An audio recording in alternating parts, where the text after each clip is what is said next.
How to hide your Instagram active status.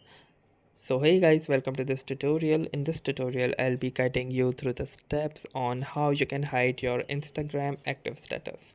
So in order to hide your Instagram active status, all you will need to do is simply launch your Instagram application by tapping onto the app icon, and once you are inside your Instagram homepage, you will need to click onto your profile icon at the bottom right.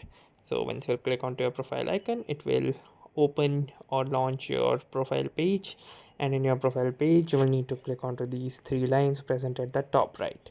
Now this will lead you to settings and activity. Now under settings and activity you will need to scroll down until you see this option of messages and story replies, which you can find under how others can interact with you.